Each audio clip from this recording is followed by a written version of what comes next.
Hello students, welcome to Geometry Defence Academy. तो बहुत सारे पेरेंट्स का लगातार डाउट है कि सर हमें प्राइवेट सैनिक स्कूल मिल जाएगा क्या।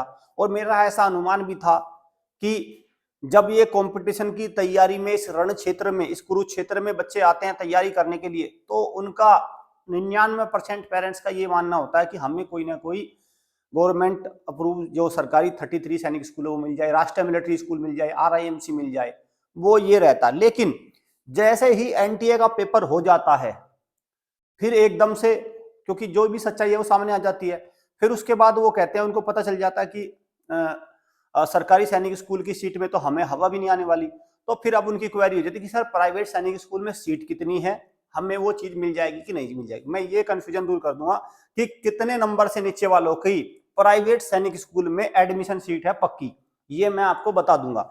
क्योंकि देखो भाई, हमारा काम है पेरेंट्स को अवेयर करना, बताना कि भाई क्या है। पर मैं उससे पहले दोबारा से फिर बताऊंगा कि जब बच्चा, जैसे मान के चलिए इस साल बच्चे की डेट ऑफ बर्थ 1 अप्रैल 2013 के बाद की है, और बच्चा सैनिक स्कूल की तैयारी में, मान के चलो तैयारी करने शुरू करे, आज आज से तैयारी करनी उसने शुरू कर दी, उसका सबसे पहला फोकस है RIMC। वो कहेगा मुझे तो RIMC चाहिए, इससे नीचे तो बात ही नहीं बनेगी। धीरे धीरे एग्जाम जब बीच से में चला जाता है, अभी तो वो पूरा जोश उसका आई है, RIMC चाहिए, फिर क्या कहता है, चलो RIMC नहीं RMS मिल जाएगा तो RMS भी बेस्ट है, बिल्कुल सही बात है। फिर धीरे धीरे धीरे धीरे जब 3 महीने के आसपास रह जाएंगे, तब कहेगा कि ये तो चाहिए ही मुझे, ऑल इंडिया सैनिक स्कूल तो चाहिए ही चाहिए। या जो बच्चा यूपी सैनिक स्कूल, तो यूपी सैनिक स्कूल भी ठीक है, कोई दिक्कत नहीं है। फिर वो जब और चले जाएगा तो कोई कहेगा सिमुलतला आवासीय विद्यालय, ये भी अच्छे हैं। नेत्रहाट भी मिल जाए, नेत्रहाट विद्यालय समिति है, JNV है, और RK मिशन है, ठीक है। तो ये वो इस तरह। लेकिन लेकिन जैसे ही एग्जाम हो जाता है, जब एग्जाम हो गया, जैसे 28 जनवरी का एग्जाम हो गया, अब इन पर लग गया सब पे क्रॉस, ये नहीं चाहिए मुझे अब। क्योंकि अब लगातार हमारे पास डेली जो हमारा चैटबॉट है वहां पे भी और फोन पे भी तकरीबन 30 से 40, 50 भी मैं कहूंगा नंबर के कॉल आ जाते हैं कि सर प्राइवेट सैनिक स्कूल में वैकेंसी कितनी, ये क्या होते हैं, इनके बारे में क्या है, इन पे मेरा एडमिशन हो जाएगा क्या ये। तो मुझे जब लगा कि भाई मुझे ठीक है भाई, ये तो उनकी लिस्ट से हो गए बाहर, ठीक है। अगली साल भी कुछ ऐसा ही होता है, हर साल ऐसा ही होता है। अब जैसे 1 अप्रैल 2013 की बात है, तो मैं पहले अपनी अकेडमी की स्पेशलिटी बता दूं। हमारे जितने भी बच्चे होते हैं, हम उनका जो फॉर्म होता है ना, फॉर्म में सेलेक्ट करना, तो सेलेक्ट नहीं कराते न्यू सैनिक स्कूल को, ठीक है। क्योंकि वो तो खुद से ही, भाई हम सेलेक्ट क्यों नहीं कराते, इसका कारण ये है कि उनको निकालने के लिए बच्चा खुद ही निकाल लेगा। न्यू सैनिक स्कूल में जाने के लिए बच्चे को किसी कोचिंग की, किसी तैयारी की आवश्यकता नहीं है, उसको पेपर में अपीयर होना है, वो सिलेक्शन हो जाएगा। तो बात करते हैं कितने नंबर से नीचे वालों का सिलेक्शन हो जाएगा। देखिए, टोटल नंबर कक्षा 6 की अगर मैं बात करूं, देखो कक्षा 9 में तो इनमें कोई वैकेंसी नहीं है, कक्षा 9 में तो है वैकेंसी नहीं है इनमें, और भगवान करे ना ही हो वैकेंसी ये भी सच्चाई है, भगवान करे वो दिन ना ही आए कक्षा 9 में वैकेंसी ना हो, क्योंकि इनमें कक्षा 9 और कक्षा 6 कुछ पता नहीं क्या है। चलिए कक्षा 6 में बताता हूं मैं। कक्षा 6 में इनमें वैकेंसी होती है, अलग अलग जगह वैकेंसी है, कहीं 300 भी है, ठीक है, कहीं 200 है, कहीं ये बताते हैं कि 500 है, ये बताते हैं। हालांकि ऐसा कुछ डालते नहीं। RTI मैं इनके पास कम से कम 10 RTI लगा चुका हूं आज तक, इन्होंने एक का जवाब नहीं दिया। जब नेशनल टेस्टिंग एजेंसी की साइट पे FAQ पढ़ोगे, उसमें पता क्या लिखा है, इनकी फीस कितनी है, विद्यालय से बात करो। इनमें रिजर्वेशन कितना है, विद्यालय से बात करो। इनमें कट ऑफ कितने मिलेगी, विद्यालय से बात करो।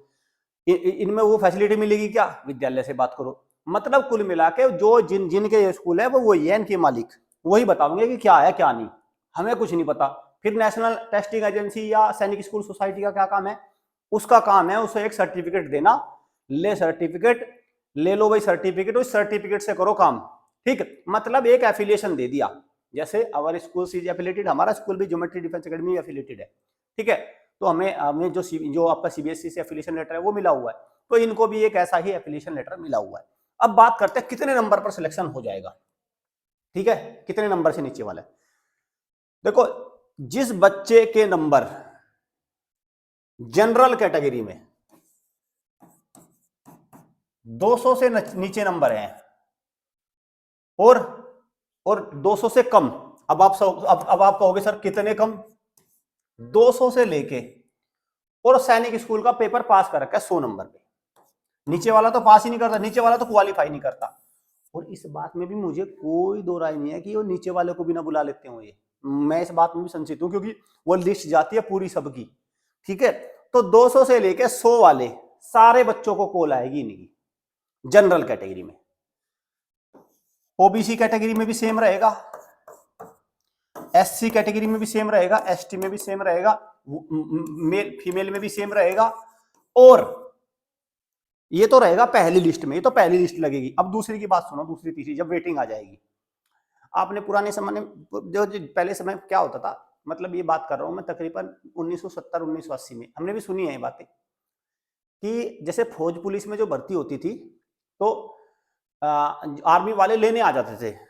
आर्मी वाले क्या करते थे कि जैसे मान के चलो किसी को भर्ती करना है और वहां से फौज में से भाग आया कोई, तो उसको ढूंढते हुए घर आ जाते थे और कहते थे कहाँ छिपा है, तो वो भाग के छिप जाता था। छिपे हुए को भी निकाल लेते थे उसको कि नहीं चल भाई। मतलब घर से आप देखोगे कि ये बात जो हमने भी सुनी है बड़े बुजुर्गों से, 90, 60, 70, 80, ठीक है, कि ये बात है, मैं 90 तक भी कहूंगा कि जिसको नौकरी चाहिए तो घर से पकड़ के ले जाते थे, ठीक है। ऐसा मेरी बात से अगर कोई आपको कंफ्यूजन हो तो देख लेना, ये सच होगी बात, ऐसा था, ठीक है। तो इसमें यही होगा कि जहां भी बच्चे छिपे हुए हैं ये खुद हाथ पकड़ के ले जाएंगे। छिपा लेना बच्चे को कहीं भी, ये कहेंगे कि आ जाओ हम लेके चलेंगे आपको।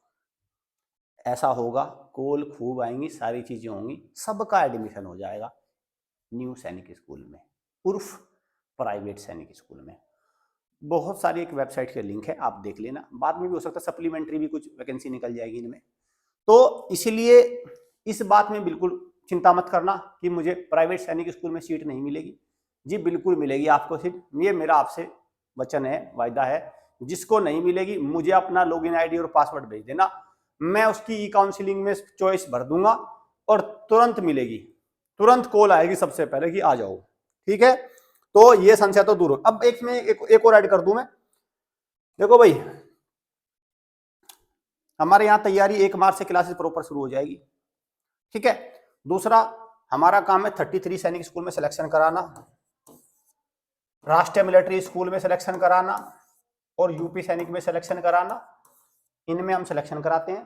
क्लासेस स्टार्ट हो जाएंगी 1 मार्च से, एडमिशन चालू है, सीटें भरती जा रही है, अपनी सीट जल्दी से लॉक कर लो, एक तो बात ये है, ठीक है। इनके हम सिलेक्शन ये जो लिखे हैं इन पे हमारा टारगेट है 100 सीट्स हैं इस बार। सीटें जल्दी ही कवर हो जाएंगी, मैं वो वीडियो भी मैं जल्दी लेके आऊंगा। होपफुली इसी मंथ के एंड तक मैं वो वीडियो लेके आ जाऊंगा कि हमारी 100 सीट हो गई फुल, वो भी जल्दी लेके आ जाऊंगा मैं, ठीक है। वो सारी चीजें भी, और क्लासेस भी जल्दी स्टार्ट हो जाएंगी। एक तो ये है। दूसरा, इस बार का हमारा एक रिजोल्यूशन है, एक हमारा टारगेट है, हमने अपने लाइव प्लेटफॉर्म को बहुत ही अपग्रेड किया है, उस पर भी मैं लेके आऊंगा। इस बार का जो हमारा लाइव क्लासेस में सिलेक्शन रेशियो है वो लगभग 15% के आसपास है, मतलब 100 में से हमारे 15 बच्चे के आसपास सिलेक्ट है इस बार के, ठीक है। लेकिन इस बार का हमारा टारगेट बना हुआ है इसको 25% से ज्यादा इंप्रूव करना।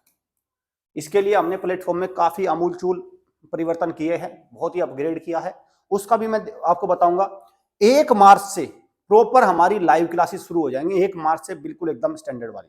उससे पहले बहुत सारी चीजें हैं, बहुत सारी चीजें हम अनाउंस करेंगे, उसका भी आपको जान, क्योंकि जिस बच्चे की date of birth next year के लिए 9th का चांस है, 9th का चांस है, ठीक है। मान के चलो 6 का निकल गया, ठीक, और 9th का है, तो मुझे लगता है कि वो अगर 2-3 साल लाइव क्लास से जुड़ा रहे तो वो पक्का 9th का सिलेक्शन ले जाएगा, पक्का ले जाएगा 9th। फिर मैं वो, लेकिन मैं फिर वही बात कहूंगा, सीरियस हो जाना। पता चला पापा से अपना एक 25,000 का पैक लिया, हमसे खरीदा और अपना पीछे की तरफ लेट। जिन बच्चों को लाइव क्लास में सीरियस नहीं होना, प्लीज अपने मम्मी पापा के पैसे खर्च मत करवा देना। ऐसा मैं बहुत देख रहा हूं, मैं अपने अनुभव से बात कर रहा हूं। बच्चे क्या करते हैं, अपने पेरेंट्स पे दबाव बनाएंगे कि हमें लाइव करना है, लाइव करना है। पेरेंट्स क्या करेगा, 10,000 रुपए का लाइव कोर्स मान के चलो कोई ले लिया, उसके हाथ में तो यही है भाई, उसके हाथ में क्या है, पेरेंट्स के 10,000 रुपए एटीएम दिया, कट गए पैसे, पैसे कट गए, ठीक है, बैलेंस डिडक्टेड, एक मैसेज आ गया, बैलेंस डिडक्टेड। और एक बात और बता दूं मैं, भाई इतने भी जागरूक पेरेंट्स हो रहे हैं, चाहे उनके अकाउंट में 500 रुपए रह जाएं, लेकिन अगर बच्चे ने कह दिया, मान के चलो किसी के पेरेंट्स के अकाउंट में 10,500 रुपए है और बच्चे ने कह दिया लाइव क्लास लेनी और 10,000 रुपए में है, तो वो 500 रुपए सहन कर लेगा कि भाई मेरे अकाउंट में 500 रुपए चलेंगे, कोई बात नहीं, मेरे लिए तो बहुत है, इतने खर्चे पानी की बहुत है, मुझे कौन सा पेरेंट देखो है भी क्या, आज की डेट में कितने पैसे खर्च हो जाते हैं, और अपना वही सामान्य सी जिंदगी, अपना सब कौन सा कुछ है तो है नहीं, तो पेरेंट्स तो इनसे संतुष्टि कर लेगा। लेकिन मुझे उस बच्चे का बड़ा गुस्सा आता है कि उसने 10,000 रुपए से चढ़ा दिए बेट, फिर क्या करेगा लाइव क्लास में, भाई 2 दिन तो बड़ा सीरियस रहेगा, तीसरे दिन गायब, महीने में पूरा ही गायब, फिर महीने बाद निकल के आएगा, फिर गायब, फिर निकल के आएगा, फिर गायब। यार क्या मतलब हुआ, क्या मतलब हुआ? तो ऐसे बच्चों से मेरी उम्मीद है भाई, मेरा मेरा मानना है, प्लीज इनको इनकी भेंट मत चढ़वा देना, ठीक है? पहले अपने पेरेंट्स के अकाउंट में 10,500 बन रहने दो, उसको बैलेंस को लो मत करवाओ और पढ़ने लेना, बस ऐसा मेरा है। चलिए, तो सेशन को समझ आ गया होगा, लाइव क्लास का भी यही है और हॉस्टल का तो मैं बता ही चुका हूँ। यहाँ पे जिस पेरेंट्स को ना सर में दर्द नहीं लेना, ये लगा एटीएम सर लो पैसे और हमारा सिलेक्शन, तो फिर तो हॉस्टल है। और जिस पेरेंट्स को कहता है कि थोड़ा सा मैं ध्यान रख लूंगा, आधा घंटा डेली दे दूंगा, तो उसके लिए लाइव क्लास बेस्ट है। Thank you students, thank you parents.